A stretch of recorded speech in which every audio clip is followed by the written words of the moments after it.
18 наурыз білім бәсімен сыр сымбаты сыналатын Жұмуар ой 2019 байқауының екінші кезең өтті.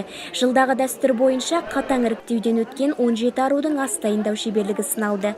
Келісті келбет басты талап емес, дейді ұйымдастырушылар. Осыған орай кешегі қыз жібек пен қорлан сұлудың ізбасары болған арулар өздері дайындап әкелген тіске басарларын жәрмеңкеге ұсынды. Аруларымыздың өз қолдарынан пісірген тағамдарын осы біздегі университет студенттері мен оқытушыларына, қызметкерлеріне сату мақсаты. Одан шыққан қаражат біздегі оқып жатқан жағдайы төмен студенттерге жұмсалатын қаражат. Жалпы байқаудың осы кезеңі өте қызықты, тартысты өтіп жатыр. Себебі биыл іріктеуден 17 қыз өтіп, осы арамызда 17 қыздың әр тағамы студент жастарға, жалпы қонақтарға өте қызықты, өте дәмді деп пікірлер айтып жатыр. Байқауға қатысушылардың ас мәзірінің бағасы білімгерлердің көңілінен шыққан тәрізді. Кербез сұлулар ас үйде де қабілетті екендігін дәлелдеді, дейді олар. Аталмыш кезеңнің ең басты мақсаты жәрмеңкеден түскен қаражатты қайырымдылық қорына жұмсау. Осындай игі бастаманы ту еткен шара осымен 7-ші жыл қатарынан ұйымдастырылып отыр.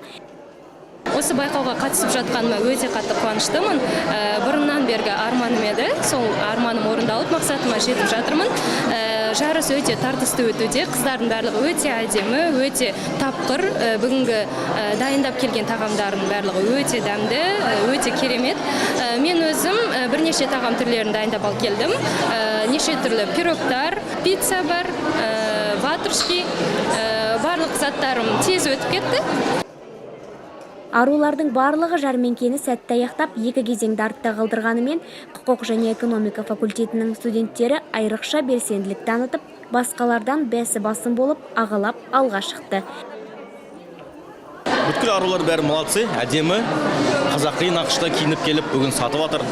Ұнады маған. Әрине, ең басты ол мен факультетім, ол құқық және экономика факультетімге өте қатты алға самға беріңіздер, жеңіңіздер, жеңімпаз болыңыздар. Ендігі кезекте бойжеткендер ата кәсіп кезеңі бойынша бақ сынасатын болады. Ариана Ерланқызы, Ділмұрат Қизатұлы, оқу телестудиясы.